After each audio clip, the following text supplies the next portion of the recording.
ಬಂದಿದೆ ತುಂಬಾ ಬಂದಿದೆ. ಮೂವಿ ಕಡೆಯಿಂದ ಅಪರ್ಚುನಿಟೀಸ್ ಬರ್ತಾ ಇರ್ತದೆ.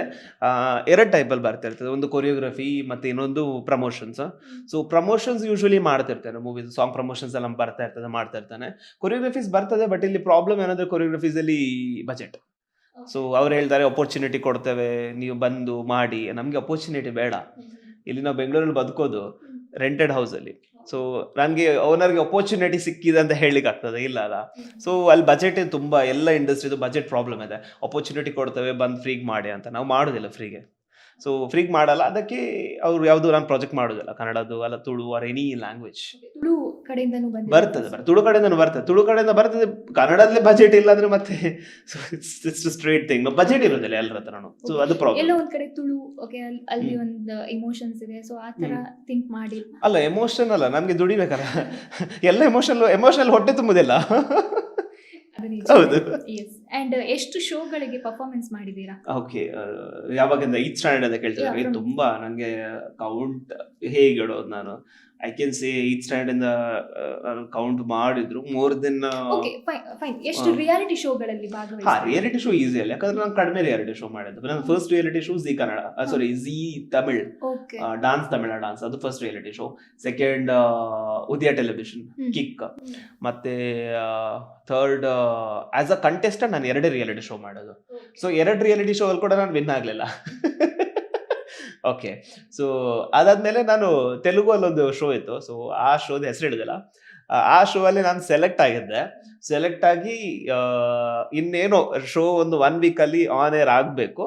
ನಾನು ಲಾಸ್ಟ್ ಮೂಮೆಂಟ್ ಅಲ್ಲಿ ನಾನು ಡೈರೆಕ್ಟರಿಗೆ ಕಾಲ್ ಮಾಡಿ, ಸರ್ ನನಗೆ ಕೊರಿಯೋಗ್ರಾಫರ್ಸ್ ಜೊತೆ ಅಷ್ಟು ಕಂಫರ್ಟೇಬಲ್ ಆಗಿಲ್ಲ, so can I change the choreographer ಅಂತ ಕೇಳಿದೆ. ಅಲ್ಲ, ಅದು ಅವ್ರಿಗೆ ಆಟಿಟ್ಯೂಡ್ ಫೀಲ್ ಆಗಿರ್ಬೋದು, ತಪ್ಪಿರ್ಬೋದು, ಬಟ್ ನನಗೆ ಕಂಫರ್ಟೇಬಲ್ ಆಗಿಲ್ಲ ಅಂದರೆ ಕಂಫರ್ಟೇಬಲ್ ಆಗಿಲ್ಲ. ಸೊ ಡೈರೆಕ್ಟರ್ ಹೇಳಿದ್ರು, ಇಲ್ಲ ಕೌಶಿಕ್, ನಿನಗೆ ಈ ಶೋ ಮಾಡಬೇಕಾದ್ರೆ you have to do with that choreographer. ಅಂದರೆ ಆ ಕೊರಿಯೋಗ್ರಾಫರ್ ಜೊತೆ ನೀನು ಶೋ ಕಂಟಿನ್ಯೂ ಮಾಡಬೇಕು ಅಥವಾ ಶೋ ಬಿಡಬೇಕು.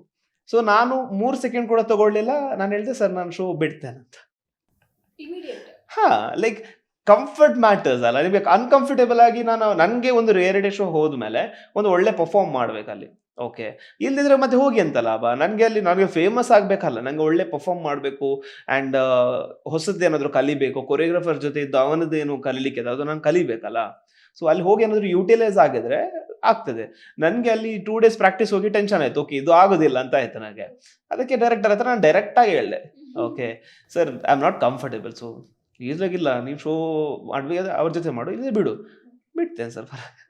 ಸೊ ಅಲ್ಲಿಂದ ಆ ಚಾನಲ್ ಆ್ಯಂಡ್ ಆ ಚಾನಲ್ ಅಲ್ಲ, ಆ ಶೋದು ಡೈರೆಕ್ಟರ್ ಆ್ಯಂಡ್ ಆ ಶೋ ಅವರು ಹೇಗೆ ಅವ್ರು ಹೇಳಿದರು, ನೀನು ನೋಡ್ತೇನೆ ನೆಕ್ಸ್ಟ್ ನೀ ಏನು ಮಾಡ್ತೀವಿ, ನೆಕ್ಸ್ಟ್ ಏನು ರಿಯಾಲಿಟಿ ಶೋ ಮಾಡ್ತೆ ಅಂತ.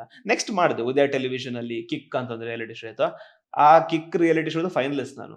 ಅವಾಗ ಕೂಡ ಹೇಗಿತ್ತಂದ್ರೆ, ನನ್ನ ಹೆಸರು ಹೇಳೋದಿಲ್ಲ, ಪೊಸಿಷನ್ ಹೇಳೋದಿಲ್ಲ, ಅಲ್ಲಿಂದ ಎಲ್ಲಿಗೆ ಕಾಲ್ ಬಂದು ಹೇಳಿದ್ರು ಅವರು, ಅವನು ಶೋ ಕಂಪ್ಲೀಟ್ ಮಾಡೋದಿಲ್ಲ, ಅವನು ಮಿಡ್ಲಲ್ಲಿ ಹೋಗ್ತಾನೆ, ಆ ಥರ ಟೈಪ್ಸಲ್ಲಿ ಇತ್ತು. ಬಟ್ ನಾನೊಬ್ಬರಿಗೆ ಮಾತು ಕೊಟ್ಟಿದ್ದೆ, ಅದು ಶೋದು ಪೊಸಿಷನ್ ಹೇಳೋದಿಲ್ಲ, ಸಾರಿ. ಸೊ ಅವ್ರು ಹೇಳಿದೆ, ಸರ್ ನಾನು ಶೋ ಬಿಟ್ಟು ಹೋಗೋದಿಲ್ಲ ಅಟ್ ಎನಿ ಕಾಸ್ಟ್, ಆ್ಯಂಡ್ ನಾನು ಶೋ ಬಿಟ್ಟು ಹೋಗೋದು ಬೇಡಿ. ಆ ಶೋ ಎಲಿಮಿನೇಟ್ ಕೂಡ ಆಗಲಿಲ್ಲ ನಾನು. I was a finalist of that show. So ಅದು ಲಾಸ್ಟ್ ರಿಯಾಲಿಟಿ ಶೋ. ಅದಾದ್ಮೇಲೆ ತುಂಬ ಕಾಲ್ಸ್ ಬಂತು ಬೇರೆ ಚಾನಲ್ಸಿಂದ, ಕನ್ನಡ ಚಾನಲ್ಸಿಂದನೂ ಕಾಲ್ಸ್ ಬಂತು. ಸೊ ನಾನು ಒಂದು ಶೋ ಫ್ರೀಗೆ ಮಾಡಿದೆ, ಅಲ್ಲ 2 ಶೋ ಫ್ರೀಗೆ ಮಾಡಿದೆ, ಬಿಕಾಸ್ ಏನು ಕೊಟ್ಟಿರಲಿಲ್ಲ. ಓಕೆ, ನಂದು ಕನ್ನಡ ಉದಯ ಟೆಲಿವಿಷನಲ್ಲಿ ಏನು ನಾನು ಶೋ ಮಾಡಿದೆ, ಏನು ಸಿಕ್ಕಿರಲಿಲ್ಲ ನನಗೆ. ಸೊ ಅವಾಗ ಏನಾಯಿತು, ಬೆಂಗಳೂರಲ್ಲಿ ಬದುಕಬೇಕಲ್ಲ, 4 ಮಂತ್ಸ್ ಬೆಂಗಳೂರಲ್ಲಿದೆ. ನಂಗೆ ಇಬ್ಬರೇ ಹೆಲ್ಪ್ ಮಾಡಿದ್ದು ಆ ಸಿಚುವೇಶನ್. ಒನ್ ಇಸ್ ಅಫ್ಕೋರ್ಸ್ ನನ್ನ ಫ್ಯಾಮಿಲಿ, ನಂದು ಮಮ್ಮಿ ಎಲ್ಲ ನಂದು ಎಕ್ಸ್ಪೀರಿಯನ್ಸ್ ನೋಡ್ಕೊಂಡಿದ್ರು. Second one is choreographer Yashwant. Okay, ನಂದು ಯಶವಂತ್ ಕೊರಿಯೋಗ್ರಾಫರ್ ಇದೆ ಆ ಶೋ ಅಲ್ಲಿ. ಯಶವಂತ್ ಎಲ್ಲ ನೋಡ್ಕೊಂಡಿದ್ದಾನೆ, ನಂದು ಸ್ಟೇಯಿಂದ ಹಿಡಿದು ಫುಡ್ಡಿಂದ ಹಿಡಿದು everything will be everything taken care from Yashwant ಅಲ್ಲಿ. ಸೊ ಆ ಮೂಮೆಂಟಲ್ಲಿ ತುಂಬ ಸಪೋರ್ಟ್ ಮಾಡಿದ್ದಾರೆ. ಸೊ ಆ ಶೋಯಿಂದ ನಂಗೆ ತುಂಬ ಸಿಕ್ತು. ಓಕೆ, ನಾನು ಪೇಮೆಂಟದು ಎಕ್ಸ್ಪೆಕ್ಟೇ ಮಾಡೋದಿಲ್ಲ ಆ ಶೋಯಿಂದ, ನಂಗೆ ಲೈಫ್ ಸಿಕ್ತು ಆ ಶೋಯಿಂದ. ಅದಾದ್ಮೇಲೆ ನನಗೆ ಕೆಲವು ಆರ್ಟಿಸ್ಟಿಗೆ ಪರ್ಸ್ನಲ್ ಟ್ರೈನಿಂಗ್, ಕನ್ನಡದು ಸಮ್ ಬಿಗ್ ಆಕ್ಟ್ರೆಸ್ ಅವ್ರಿಗೆ ಪರ್ಸ್ನಲ್ ಟ್ರೈನಿಂಗ್ ಎಲ್ಲ ಕೊಟ್ಟಿದ್ದೆ ನಾನು. ಸೊ ಅದೆಲ್ಲ ಆಯಿತು. ಸೊ ಆ ಶೋಯಿಂದ ನಂಗೆ ಫ್ಯೂಚರ್ ತುಂಬ ಆಗಿತ್ತು. ಅದಾದ್ಮೇಲೆ ಇನ್ನೂ ಕೆಲವು ಕನ್ನಡ ಶೋಯಿಂದ ಕಾಲ್ ಬಂದಿತ್ತು. ಸೊ ಅವ್ರು ಕಾಲ್ ಮಾಡೋಕೆ ಏನು ಹೇಳಿದ್ರು, ಕೌಶಿಕ್ ನಿನಗೆ ಆಡಿಷನ್ ಕೊಡ್ಬೇಕಂತಿಲ್ಲ, ಡೈರೆಕ್ಟ್ ಎಂಟ್ರಿ ಇದೆ, ಬಟ್ ಪೇಮೆಂಟ್ ಕೊಡೋದಿಲ್ಲ ಅಂತ. ಸೊ ಎವ್ರಿ ಟೈಮ್ ಎಲ್ಲರೂ ಸಪೋರ್ಟ್ ಕೇಳ್ತಾರೆ, ತಪ್ಪಲ್ಲ. ಸೊ ನಾನು ಇಲ್ಲ ಸರ್, ನಂಗೆ ಪೇಮೆಂಟ್ ಕೊಟ್ಟರೆ ನಾನು ಮಾಡ್ತೇನೆ ಅಂತ ಹೇಳಿದೆ. ಸೊ ಅದಾದ್ಮೇಲೆ ಇನ್ನೂ 2-3 ಶೋ ಕಾಲ್ ಬಂದಿತ್ತು, ಎಲ್ಲರದ್ದು ಸೇಮ್ ಪ್ರಾಬ್ಲಮ್. ಸೊ ನನಗೆ ಇವಾಗ ಆಗೋದಿಲ್ಲ. ಇವಾಗ ಅಂದರೆ ನಮ್ಮದು ಎಕ್ಸ್ಪೆನ್ಸ್ ಇದೆ, ನಾವು ಬದುಕೋದಲ್ಲ. ಅದೇ ಹೇಳಿದಲ್ಲ, ಅಪರ್ಚುನಿಟಿಯಿಂದ ಹೊಟ್ಟೆ ತುಂಬುದಿಲ್ಲ. ಇವಾಗ ಹೇಳಿದ್ರೆ ನೀವು ಪರ್ಸನಲ್ ಟ್ರೈನಿಂಗ್ ಅಂತ, ಹೌದು. ಸೊ ಸೆಲೆಬ್ರಿಟೀಸ್ಗಳಿಗೆ ಇತ್ತೀಚೆಗೆ ಕೂಡ ನಾನು ನೋಡಿದೆ, ಹ್ಮ್. ಪ್ರೇಮ್ ಸರ್ ಮಗಳು, ಆಮೇಲೆ ಹಾ, ಶರಣ್ಯ ಹಾ, ಶೆಟ್ಟಿ, ಹೌದು ಸೊ ಹೌದು ಹೌದು. ಇದೆಲ್ಲ ಓಕೆ, ಇದು ಪರ್ಸನಲ್ ಟ್ರೈನಿಂಗ್ ಅಲ್ಲ, ಇದು ಆಕ್ಚುಲಿ ನಂದು ಕೊಲಾಬರೇಷನ್ ಒಂದು ಸ್ಟುಡಿಯೋ ಇದೆ, ಅರ್ನವ್ ಅಮೇಜ್ ನಗರ್ ಬಾವಿಯಲ್ಲಿ. ಸೊ ಅಲ್ಲೇನಾಗುತ್ತೆ, ನಂದು ರೆಗ್ಯುಲರ್ ಬ್ಯಾಚ್ ಇದೆ. ಸೊ ಅಲ್ಲಿ ರೆಗ್ಯುಲರ್ ಬ್ಯಾಚ್ಗೆ ಇವರೆಲ್ಲ ಬರ್ತಾರೆ. ಸೊ ನಂದು ರೆಗ್ಯುಲರ್ ಬ್ಯಾಚ್ಗೆ ಇವರೆಲ್ಲ ಅಟೆಂಡ್ ಮಾಡ್ತಾರೆ ರೆಗ್ಯುಲರ್ ಬ್ಯಾಚ್. ಡೈಲಿ ಇರೋದಿಲ್ಲ, ನಿಮಗೆ ವೀಕ್ಲಿ 2 ಸೆಷನ್ಸ್ ಇದೆ. ಸೊ ಅಲ್ಲಿ ಇವರು ಡೈಲಿ ಬರ್ತಾರೆ. ಸೊ ನಾವು ಪ್ಲಾನ್ ಮಾಡಿರ್ತೇವೆ. ನಂದು ಆ ರೆಗ್ಯುಲರ್ ಬ್ಯಾಚಲ್ಲಿ ಮಾಸ್ಟರ್ ಕ್ಲಾಸ್ ಇರ್ತದೆ. So master class will be around like 2 to 3 hours. So ಆ ಸೆಷನ್ಸ್ಗೆ ಆಲ್ಮೋಸ್ಟ್ ಎಲ್ಲ ಆಕ್ಟರ್ಸ್ ಬರ್ತಾರೆ, ಅಟೆಂಡ್ ಮಾಡ್ತಾರೆ. ಅಂಡ್ ಆ ವಿಡಿಯೋಸ್ ನೋಡಿ ಇನ್ನೂ ಕೆಲವರು ಆಕ್ಟರ್ಸ್ ಬರ್ತೇನೆ ಅಂತ ಹೇಳಿದ್ದಾರೆ. ಸೊ ಇಟ್ಸ್ ಫನ್, ಲೈಕ್ ಅಲ್ಲಿ ನನ್ನ ಆ ಸೆಷನ್ ಹೇಗಿರುತ್ತೆ ಅಂದ್ರೆ, ಡಾನ್ಸ್ ತರ ಇರೋದಿಲ್ಲ.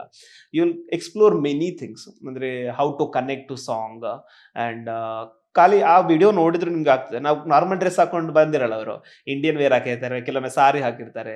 ಸೊ ನಾನೆಲ್ಲ ಡಿಸೈನ್ ಮಾಡಿ ಒಂದು ಸೆಷನ್ ರೆಡಿ ಮಾಡಿರ್ತಾರೆ. ಹಾಗೆ ಅಂದ್ರೆ ಸೆಲೆಬ್ರಿಟೀಸ್ ಅಂತ ಅಂದಾಗ ಎಕ್ಸ್ಟ್ರಾ ಏನಾದ್ರು ಎಫರ್ಟ್ ಇಲ್ಲ, ಎಕ್ಸ್ಟ್ರಾ ಎಲ್ಲ ಏನಿಲ್ಲ. ಲೈಕ್ ನಾನು ತಗೊಳ್ಳೋದೇ ಹಾಗೆ. ನಂಗೆ ಅದು ಡಿಫ್ರೆನ್ಸ್ ಅಲ್ಲ. ನಾರ್ಮಲ್ ಜನ ಸೆಲೆಬ್ರಿಟಿ ಜನ ಡಿಫ್ರೆನ್ಸ್ ಅಲ್ಲ. ನನ್ನನ್ನು ಕೂಡ ನಾನು ಸೆಲೆಬ್ರಿಟಿ ಅಂತ ನಾನು ತಿಳ್ಕೊಳ್ಳೋದು ಕೂಡ ಇಲ್ಲ. ಓಕೆ, ನಾನು ಇರೋದೇ ಹೀಗೆ. ನನಗೆ ಈಗ ನಾನು ಕ್ಲಾಸಿಗೆ ತಗೊಳ್ಬೇಕಾದ್ರೆ ನನಗೆ ಬೋರ್ ಆಗಬಾರ್ದು. ಇವತ್ತು ನಾನು ಒಂದು ಇನ್ನೊಂದು ಬ್ಯಾಚ್ ತಗೊಂಡೆ ಅಂದ್ರೆ ನನಗೆ ಬೋರ್ ಆಗಬಾರ್ದು. ಸೊ ನನಗೆ ಬೋರ್ ಆಗೋದಿದ್ರೆ ನಾನು ಒಂದ ಸ್ಟೆಪ್ ಚೇಂಜ್ ಮಾಡ್ತೇನೆ, ಟೈಮ್ ಇಲ್ಲದಿದ್ರೆ ಸಾಂಗ್ ಚೇಂಜ್ ಮಾಡ್ತೇನೆ, ಅಥವಾ ಔಟ್ಫಿಟ್ ಏನಾದರೂ ಡಿಫ್ರೆಂಟ್ ಆಗಿ ಕೊಡ್ತೇನೆ, ಅಥವಾ ಯಾವುದಾದ್ರೂ ಓಲ್ಡ್ ಕನ್ನಡ ಸಾಂಗ್ ಚೂಸ್ ಮಾಡ್ತೇನೆ. So it should feel interesting, ನನಗೆ ಇಂಟ್ರೆಸ್ಟಿಂಗ್ ಅಂತ ಫೀಲ್ ಆಗಬೇಕು.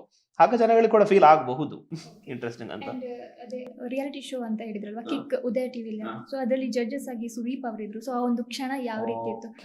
ಅಂದ್ರೆ ಅವ್ರು ಹೇಳ್ತಾರೆ ನಿಮ್ಗೆ, ನಿಮ್ಮ ಡಾನ್ಸ್ ನೋಡಿ ನನ್ಗೂ ಕೂಡ ಹಾಗೆ ಮಾಡ್ಬೇಕು ಅಂತ ಅನ್ಸುತ್ತೆ. ಸೊ ಅದು ಯಾವ ರೀತಿ ಇತ್ತು?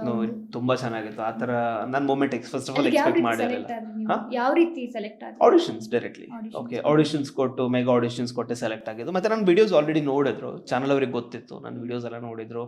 ಅಂಡ್ ಅವ್ರಿಗೆ ಗೊತ್ತಿತ್ತು, ಓಕೆ ಕೌಶಿಕ್ ಸ್ವರ್ಣ ಅಂತ ಒಬ್ಬ ಡಾನ್ಸರ್ ಇದ್ದಾನೆ, so I can do it ಅಂತ. ಸೊ ಹಾಗೆ ಸೆಲೆಕ್ಟ್ ಆಗಿ ನನಗೆ ಮುಂಬೈದೊಬ್ಳು ಪಾರ್ಟ್ನರ್ ಕೊಟ್ಟಿದ್ರು, ರಿಚಾ ಅಗ್ನಿಹೋತ್ರಿ.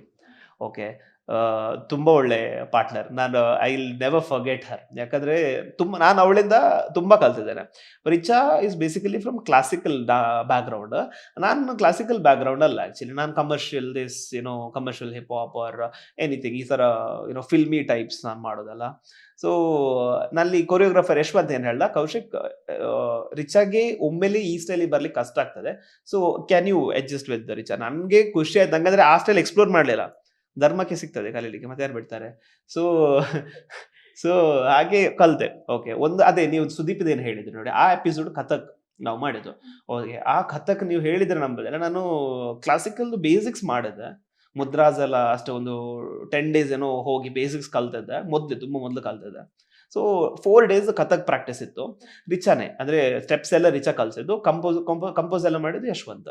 ಸೊ ಆ ಸ್ಟೆಪ್ಸ್ ನನಗೆ ಫಸ್ಟ್ ಮಾಡ್ಲಿಕ್ಕೆ ಕಷ್ಟ ಆಗ್ತಿತ್ತು. But Richa is pro. ಅವಳು 5ನೇ ಚಿಕ್ಕ ಮಗು ಇರುವಾಗಲೇ ಸ್ಟಾರ್ಟ್ ಮಾಡಿದ್ಲು. So she is pro, she know how to teach. So ನಾನು ಬೆಳಿಗ್ಗೆ ಪ್ರಾಕ್ಟೀಸ್ ಮಾಡೋದು, ನಾನು ಮತ್ತೆ ರಿಚಾ. ಮಿಡ್ ನೈಟ್ ನಾನು ಸ್ಟುಡಿಯೋಗೆ ಹೋಗಿ ನಾನು ಒಬ್ಬನೇ ಪ್ರಾಕ್ಟೀಸ್ ಮಾಡ್ತಿದ್ದೆ 4 days. ನಾನು ಇರೋದೇ 4 days. ಸೊ 4 days ಸಾಕಾಗಲ್ಲ, 4 days 8 days ಮಾಡಬೇಕಾದ್ರೆ ನೈಟ್ ಕೂಡ ಪ್ರಾಕ್ಟೀಸ್ ಮಾಡಬೇಕು. ಸೊ ಹಾಗೆ ಪ್ರಾಕ್ಟೀಸ್ ಮಾಡಿ ಸ್ಟೇಜಲ್ಲಿ ವಿದೌಟ್ ಸಿಂಗಲ್ ಮಿಸ್ಟೇಕ್ ನಾವು ಪರ್ಫಾರ್ಮ್ ಮಾಡಿದ್ದು. Full Impress. ಹೇಗೆ ಅಂದರೆ ಸ್ಟ್ಯಾಂಡಿಂಗ್ ಓವಿಷನ್, ಇಡೀ ಸೆಟ್ಟಲ್ಲಿ ಯಾರ್ಯಾರಿದ್ರು ಇನ್ಕ್ಲೂಡಿಂಗ್ ಸುದೀಪ್ ಅವ್ರು, ಶಿವಣ್ಣ, ಎಲ್ಲರೂ ಸ್ಟ್ಯಾಂಡಿಂಗ್ ಓವಿಷನ್ ಮಾಡಿದ್ರು. ಅದು ಚಾನಲಲ್ಲಿ ಪ್ಲೇ ಮಾಡಿಲ್ಲ, ಯಾಕಂತ ಗೊತ್ತಿಲ್ಲ.